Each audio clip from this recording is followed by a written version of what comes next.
Hey, friend, welcome back to the Road to Happiness podcast. We're your hosts, Josh and Cassie Spurlock, and today we're going to talk about oral sex. Does it freak you out? We want to thank our... I meant the subject that we're going to talk about it. I wasn't specifically talking about... Anyways, that's awkward. We want to thank our sponsor, My Counselor Online, leading provider in faith-based mental health. All right. What I was trying to say tell us, that what were you as trying a certified to say? sex therapist, I love when we get to talk about God's truth pertaining to sex. You know, that the enemy of our soul and the culture creates such a distorted effect around sexuality that causes folks so much anxiety and so much tension and so much fear and insecurity. And when we can just blow that away by bringing God's truth around sexuality into the picture, it makes me so happy. And it helps people have such freedom in their sexuality so that they can enjoy giving and receiving in mutual ways that honors God and makes him happy and is really fulfilling in relationship. And this is true of oral sex also. This topic always reminds me, when I was a young Christian, there was an older Christian, like first person talking, not first, but early generation talking about sex openly. And I can remember somebody asking him, so what do you think about oral sex? And him saying, don't knock it till you've tried it. And I always just get such a giggle thinking about that. But I think one of the important pieces is it's got so much interesting stigma around it. There's a curiosity on one end because God created us as sexual creatures and people are talking about it and you hear about it. And, you know, it's kind of like all around in our face around the topic of sex. But then there can easily be like shame or disgust or confusion, or there's a lot of pieces of that. Yeah. And we want to address those things. You know, you're in the right spot. If you want to talk about sex and you want to learn about sex, this Road to Happiness podcast, we like to do that. You know, I'm a certified sex therapist. I've got an undergrad in biblical languages. I come at the topic of sexuality from the scriptures first, and then from the neuroscience and from the research around human sexuality and sexual health and functioning and happiness. And so, you know, speaking God's truth on this subject. And from years of personal experience. And years of personal practice and experience, wink, wink, and that as well. Yes. So, yeah, it's just... Okay, let's kind of dive into it. Let's start with the scriptures, right?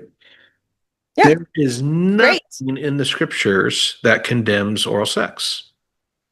There is nothing that condemns in the scriptures you using your mouth to pleasure your spouse anywhere on their body. And everywhere on their body. It's a bold statement. It's a bold statement. And you have to make a bold statement go to because the scriptures do not prohibit that. Absolutely. And not only do they not prohibit that, there is so much allusion to that in Song of Solomon. Like, it's pretty much joy and encouragement and excitement and delight about lovers connecting. Yep. Yeah, it's true. It's true. Let's talk some more theology here, because I'm a theology nerd. I kind of nerd out about these things. There's a doctrine held in Christianity that we hold to be true called the doctrine of the sufficiency of Scripture. And what the doctrine of the sufficiency of Scripture says is that we believe that everything that we need to know in order to be fully pleasing to God is revealed to us within the scriptures. The scriptures are sufficient for us to know God, to be saved, and to please God with our life. So anything that is not addressed in the scriptures isn't important as it pertains to our being in right relationship with God or pleasing God. And so Yeah. the idea that oral sex would offend God in some way and could cause But he wouldn't put it in disconnection, scripture. but it's not communicated in Scripture, is inconsistent with the doctrine of the sufficiency of Scripture. And, and so And it's we inconsistent can, with the character of a kind God. right. Like he gave us our bodies, wired our bodies for enjoyment. And it's literally the first command that God Be gave fruitful humans. and multiply. Go forth and have sex. That's lots of sex. Fill the earth. Have so much sex you fill Yes, the earth. fill the earth. Fill the earth. That's a lot of sex that's required to accomplish that, right? That was literally God's first command to people. Like he designed our bodies to enjoy it, and he's like, "You're going to love this. Now get after it." Then, right? So Yes. that doesn't mean it doesn't freak you out. Yeah, for sure. And there are reasons, right? Like Right. there are always reasons. There's We think like, always well, it reasons. just is. It just Mm-mm. is. This is just how I feel. You came into the world with a blank slate. You feel how you feel because of something that's in your story, whether you're cognitively aware of that, often not. And so it Yes. invites us to get curious together. Why do I feel this way? What in my story is informing how my gut response now to these things? Yes, and that's what we want to talk about because we've laid a foundation that says there's nothing in the scriptures that would suggest that oral sex is offensive to God. We have every reason to believe that it makes his heart happy for you to mutually enjoy each other's body, and that that's a good thing in the eyes of the Lord. And so we know that that's right and that's true, and we can trust that. So why do we feel different than that? And like Cassie said, we only feel tension and angst around it because we have had experiences of life, whether we are consciously aware or remember them or not, experiences of life that taught us to feel icky around this experience. And so if it's something that you want to explore, if it's something that you want to have freedom around and want to be able to enjoy for yourself, for your spouse, to enrich your relationship, then the pathway for that is to be able to heal around the experiences that made it feel icky. Now, there's lots of different things that could have happened. Could just be the messaging that you heard from people that you grew up around. It could have been the responses to a parent or grandparent or somebody important to you when the topic came up somehow in a movie or in a different context, and their response sent the message. It could be just the silence around it. That Yes, silence since is silence is inherently inherently shaming. shame. Yes, all you need to do to create a sense of shame around something is to not talk about it because we don't talk about things that are shameful. And so if we don't talk Yeah. about it, it insinuates that something is shameful. So it could be as simple as that, or it could be from experiences that you had in your life somewhere along the line. It could be just a general discomfort with your body. Like there are lots of different things that it could be. Lots and lots. And we Yes. could spend like the next day in a continuous podcast unpacking all the things that it could be. There's good news. Yes.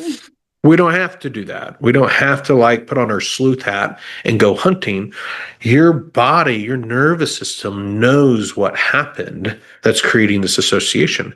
And so when you engage with, say, a NIC therapist who's completed their rotation in sex therapy, they're going to be able to lead you in a process of following the feelings back to the memories that created this experience for you and knowing what to do to unwind that, to heal that experience in a way that allows that to no longer color the way you experience your sexuality, not only in this aspect of your sexuality, but in other aspects of your sexuality also. Yes. That's the redemption that Jesus wants for you in your sex life. And it matters so much, not just for your intimacy with your spouse, not not just for the freedom created there, but also for you as a sexual being and getting freedom from things in your life and past and experiences and story that are inconsistent with the freedom and joy and abundant life God has for you. Like, I'm not saying oral sex has to be part of your relationship with your spouse, but what I am saying is that God doesn't want the stress around it to be an inhibitor in your joy for yourself and with one another. For sure. There's no command in scripture saying that you have to have oral sex, and you shouldn't feel kind of any sort of pressure or shame from your partner or spouse around this area. But it's also legitimate to want to have freedom and for your spouse to want you to have freedom in all the different areas of your life, including your sex life, and for that to be something that you continually grow in. So if you notice yourself not having freedom in a space of life, and it creates some loss for your spouse or for yourself, Yeah. then be willing to get curious about that. Be willing to lean into the process by which you can find healing around those things for your own self and for your relationship. So, yeah, that's what I want to cheer you on.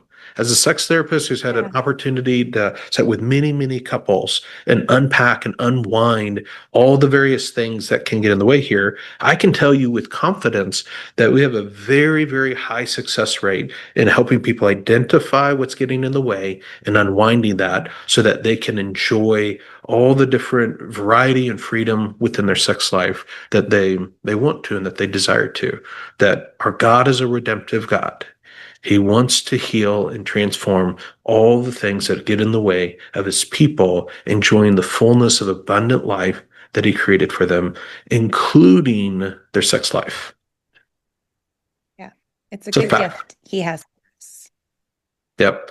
So if you need some help, reach out to my counselor online. We've got counselors that are trained in sex therapy that are able to help you identify and unpack these things. You can also find other resources on the My Counselor Online website or on our YouTube channel, other episodes on the Road to Happiness podcast. Like, we're here cheering you on as you mature into true happiness. And we'll see you back here again soon.